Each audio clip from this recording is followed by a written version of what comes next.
local, and we're going to go to the great city of Santa Monica, the city by the sea, with Michael Feinstein from the City Council. Good to have you, Michael. Thanks, Bill. Well, you guys did this first weekend election that we can remember here in Southern California.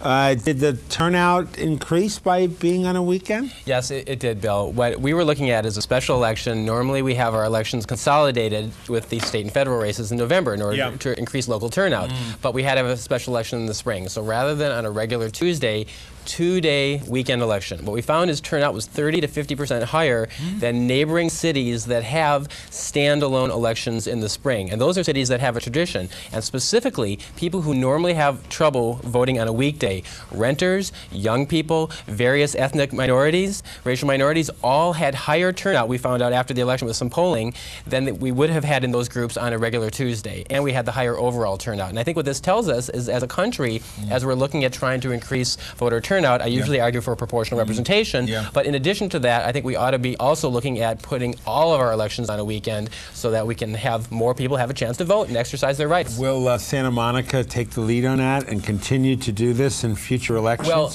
I don't think that we'll switch our municipal elections, because consolidating them with state and federal races increases turnout so much that we wouldn't want to split that up. But I think what our experience in Santa Monica says is that all the races, when consolidated, ought to be considered on a weekend. Okay, we're at the end of May, and that's the 5th month of this 1999. In January of 1999, a law went into effect. Now, let me just see if I can make sense out of it. It's called the Costa-Hawkins bill or law, and it basically said if you are a renter in an apartment and you decide to leave, the landlord can come in, paint the place up, and rent it for what fair market value is. So in other words, you might be paying $700 for a beautiful place near the beach in Santa Monica, but the moment you leave, the landlord jacks it up to $1,400 because it is prime.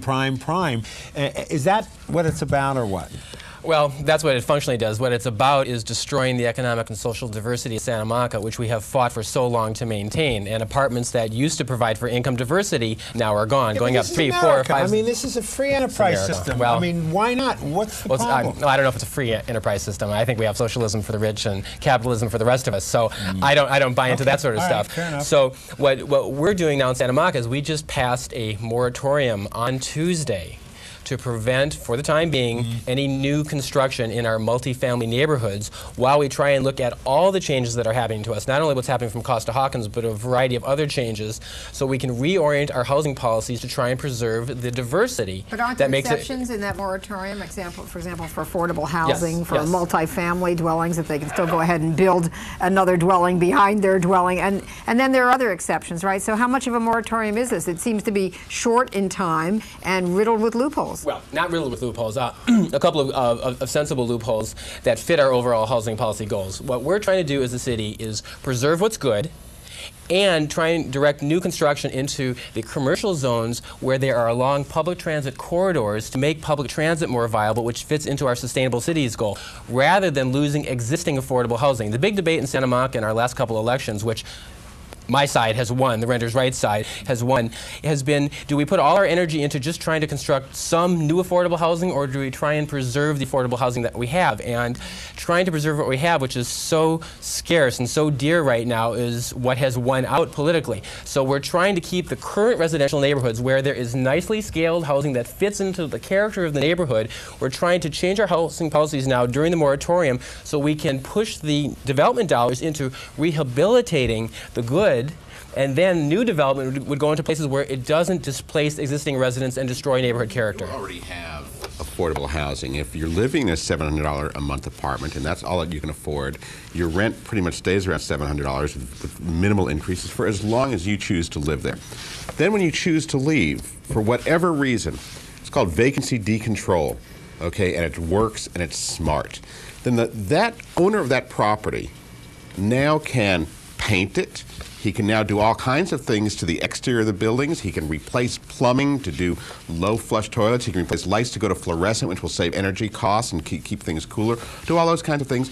And he can now rent that for what the market will be. Now, one-bedroom apartment's a one-bedroom apartment. Certainly, it's going to rent more in Santa Monica than it does in Downey. But if someone needs affordable living, perhaps they should be living in Downey. Why should that owner of that building, who has been burdened for 20 years, with virtually no rent increases of any significance. Why should he be, or she, or that corporation even, be called upon to solve the social problems of one small city? As a Green and as a Santa Monica City Council member, I don't believe basic things that we depend on, education, housing, healthcare, should be just thrown out to market forces and let the market shape them without any social values put on. The voters of our community believe in economic and social diversity, and our community in Santa Monica, among all beach communities in Los Angeles County, is the most economically diverse. We also have one of the highest densities, so we've certainly taken on a lot of people. So I'm not against the fair return for landlords, but what our rent control policies in the past have done is helped preserve some diversity. What we're now talking about is not stopping vacancy decontrol. That was the state legislation imposed upon us by a lot of Democrats, I may add, not just Republicans. Another ad there for the Green Party. But what we're trying to do now is shape the new construction that comes to try and compensate. We have lost since January 1 about 1,000 affordable units out of our 37,000 apartments already just in the first 4 months, and they're going up $300, $400, $500, $600, $700, $800 a month. Lost so because people have left the units. Right, but what we're now doing with our but we're not just debating rent control here, but the fact that we did a moratorium, and it started for 45 days, but we will extend most likely after that to study. And do you expect lawsuits also? Have no. threats of lawsuits? You know, of course there will be, right? By developers who want to be able to develop apartments and condominiums in Santa Monica. But our attorneys have assured us the way we have crafted this is sound, because there have been several changes in state laws, and just bear with me here. We have a finite city. Unlike a lot of cities where you can continue sprawling for your new development, we are a built-out city. So the state tells you have to take on a certain number of new units. For us to build the roughly 3,000 new units that they're talking about, we can either choose to undermine existing neighborhoods or rehab some of what's in our existing neighborhoods and push new development into commercial neighborhoods. So we're, during this moratorium, trying to recraft our policies to take advantage of a change in state law which allows rehabilitation to count towards your new units in order to preserve our character. And that is a sensible thing which lawsuits aren't going to bring down. Cities have the right to look at their general plans and try and change the conditions. Do you have any state redevelopment areas in your city? We have a redevelopment, large redevelopment area that came as a result of the '94 earthquake. And so as a result, under state law, 20% of the tax increment financing has to go back into moderate housing, and since you're limited in size, correct. But the problem is, where we're at now, it's hard to find the land to build the affordable housing because we're so built out. So even if we have some money, it's hard to do it. And we're really, it's a much greater challenge in Santa Monica to preserve the diversity than in some of the other cities. Joy. To do it that way. The voters in Santa Monica wanted we wanted to control rents, and the state legislature took it away. All these conservatives in the state legislature who stand for local control got a little bit hypocritical when suddenly they didn't want Santa Monica to be able to keep its policies. We're going to do what we want. Right. They want to control we believe in Santa Monica that we want to preserve the quality of life for all of our residents, and we're taking the measures with our new 5-2 progressive majority, which includes 2 Greens, to keep that in place. Before we take the break, you mentioned Greens a couple of times. What's the Green? Green Party: ecology, social justice, grassroots democracy, nonviolence. We're in over 8 countries. We have 32 elected members in California. And you have a member of the state legislature now. Audie Bach, member of the state legislature. We're in tripartisan land now, and it's time for the system to have a, we talk about multi-party democracy. They should have in Eastern Europe. Let's have multi-party democracy in this country. You also talk about proportional representation. What's That's that? right. That's a system where basically a party gets a certain percent of the vote.